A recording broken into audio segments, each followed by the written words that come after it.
Hey everybody, welcome back. Josh Collacchi here with RotoCurve once again, and we're here to discuss today's starting pitchers.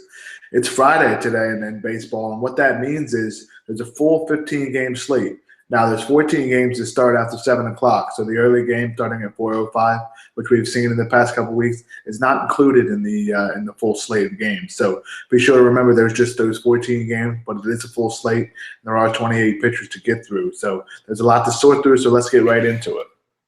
There are a lot of aces that are pitching today, and the one thing I wanted to discuss with this new pitching segment where I go through in detail a lot of the pitchers that people will be targeting, will maybe not be targeting, but a lot of these guys will be the higher-owned guys and the guys that most people will have, whether it be in cash or tournament, so I wanted to get right into it.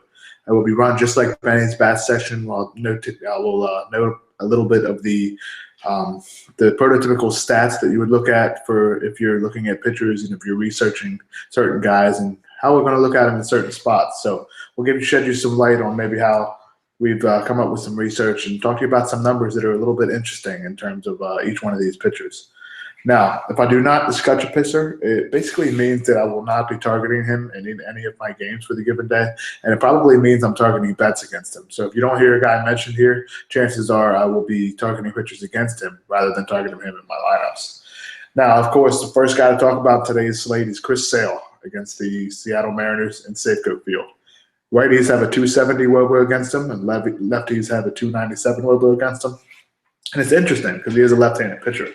And I think the reason why righties are struggling against him is, first of all, he has a 97 and 98 mile an hour fastball, but his slider is absolutely filthy.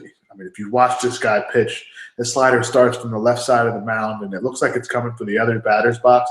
And if you're a right-handed hitter and you swing at it, it's almost at your back foot. That's why I call it a back foot slider. It's one of the best pitches of baseball. It's one of the reasons why he's been so successful against right-handed pitching.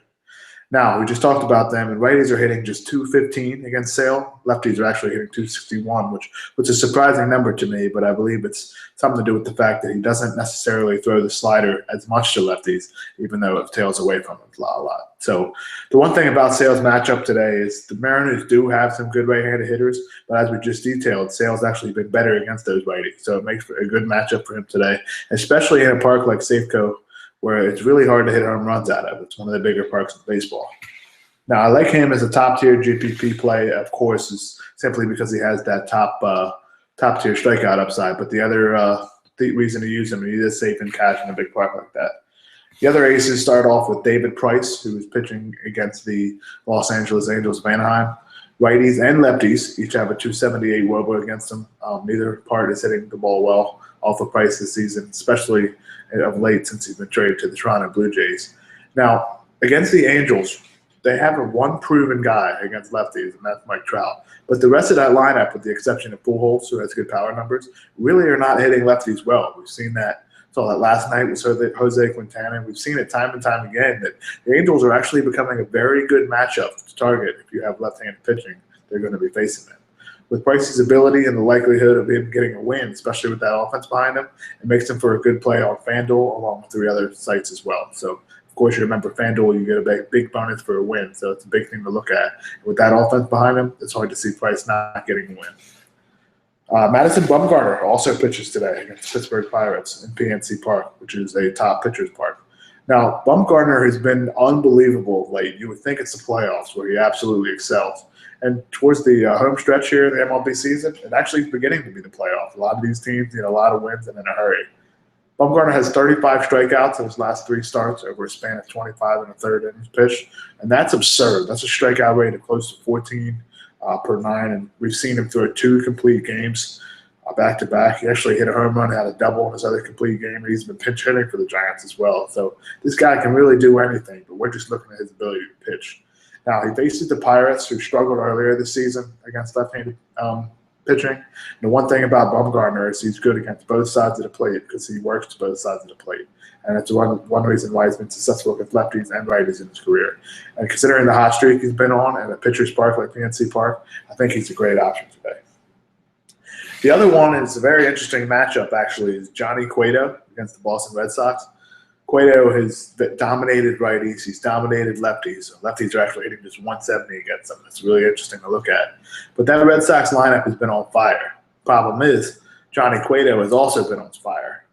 Now, the one thing I wanted to mention, I think it's a little bit of a similarity here. The Red Sox just lit up Felix Hernandez in his last start for 10 earned runs and 12 hits, 2 1/3 innings. And Felix Hernandez and Johnny Cueto are really similar pitchers. They're right-handed pitchers they throw from a 3/4 arm slot. If you look at the face of a clock, a 3/4 arm slot would be at around 2 o'clock for a right-handed pitcher. Now, the thing is about these guys, they have good movement on their sliders and two-seamers. But the Red Sox just saw a guy like that, and they lit him up. So considering the fact that offense has been hot, I'm not sure I'd like to target against Cueto, although he's been absolutely fantastic, and he gets a ballpark downgrade. Now, Kaufman isn't the greatest pitcher's park, but it's a lot better, and there's a lot more space in that outfield for those three guys to run. We don't see that much in Fenway Park. The other guy is Felix Hernandez, who we just discussed, and I do like him a lot more today than I have in the past. And actually, a lot of people will be staying away from him because of the fact that he just got lit up, as we just mentioned. But he's a different pitcher at home. He pitches very well at Safeco Field. Now, whether it be they have that huge Kings Court, which is a bunch of fans yelling him for a strikeout. It's really fun to watch if you haven't given a chance to see it yet. But the one thing about him is he's very good at home, and he's still one of the better pitchers in baseball. So we'd like to see him get back on track. Now, he faces the White Sox, who have one of the worst offenses in baseball, and it makes Felix' matchup even more attractive because the game is in a big park at home. Now, those are the top couple aces. Of course, a lot of people are going to have a lot of them, but I'd like to get into some cheaper options that are maybe lesser owned and more targets in GPP and tournaments, as they will allow you to afford more bats. First guy is John Lackey in San Diego. I think he's an excellent option because he's a very good pitcher of late. He's been dominating righties, pitching well against lefties, and pitching in Petco Park, it really makes for a good matchup for him. Righties have a 275 WOBA against them. Lefties have a 305 WOBA against them. So they're not really hitting the ball hard off Lackey all season. Now, the one thing about Lackey is he strikes out righties a lot. He's a strikeout per 9 and close to 9. But against lefties, he's really not striking a lot of guys out. And I think that's a good matchup for him against the Padres because the Padres do have a lot of right-handed hitters to play every day. Guys like Matt Kemp, Justin Upton, Jed Giorgio. They have a ton of guys that hit right-handed. And the fact is that Lackey has a higher strikeout rate against right-handed hitters, and that gives him a better matchup against the Padres, who are also one of the worst offenses in baseball. Excuse me. Now, the one thing about Lackey is sometimes he's struggled to give up home runs in the past. Now, in Petco Park is one of the hardest parks to hit home runs in, so that's not too big of an issue for him today. The next guy is a guy that I've liked a lot of late, and he's still pretty cheap on most sites, and that's Chris Bassett against the Tampa Bay Rays. Righties have a 272 WOBA against them. Lefties have a 276 WOBA against them. And those are almost elite numbers, so he's a guy to look at, especially at a cheap price. The one thing about Bassett that's really interesting, he is a right-handed pitcher, but lefties are hitting just 189 against him this season. So for whatever reason, probably due to a good changeup, I think the fact that Bassett is able to dominate both sides of the plate, especially lefties as a right-handed pitcher, it gives him the ability to work deep into games, and it's shown why he's gotten a lot of strikeouts of late.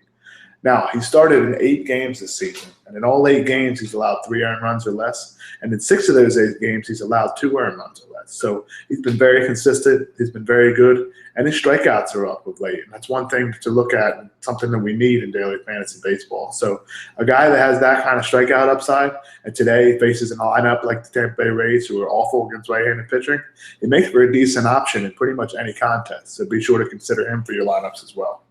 The last guy I wanted to discuss today is a little bit of a contrarian option, and that's John Gray against the New York Mets. Now, he is pitching in Coors Field. I know that's going to make a lot of people cringe, but just hear me out for a second.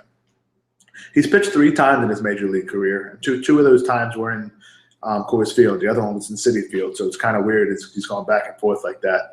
But he is massively underpriced. Now, he doesn't throw more than 5 or 6 innings because of his pitch count that he's on.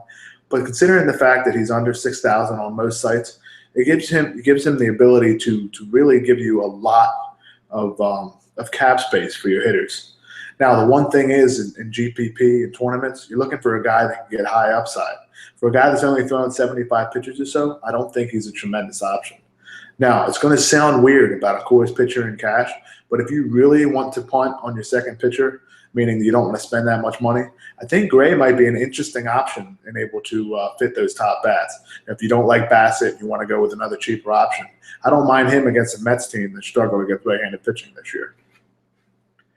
Now, the one thing about those three guys is I was looking at all the sites and all the pricing. You can actually fit on Fantasy Feud John Gray, Chris Bassett, and since it's a three-pitcher site, you can fit Felix Hernandez, who's a little bit underpriced over there as well.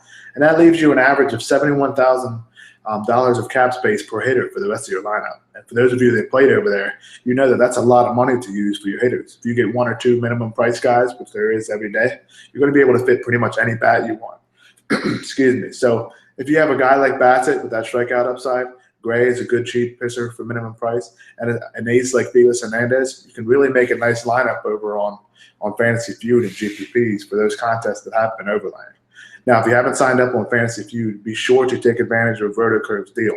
If you use a referral curve, actually, you get a 100% deposit bonus of up to $500. So be sure to take advantage of that. And you can also check out the RotoCurve deal where if you deposit more than $50, RotoCurve will send you a free $25 for that site. So take advantage of that. Use that money to get into some of these tournaments that have been overlaying. I know Fantasy Feud has a $33 GPP, a $2.20 GPP, a ton of cash games, and they actually have a $215 qualifier for those with bigger bankrolls. So be sure to use all this information I just discussed with pitching. There's a lot of tools up on the site. There's a new MLB splits tool. All the tools have been updated. So take a look at everything to your advantage, and let's hopefully make some money on a Friday night. Good luck, everybody.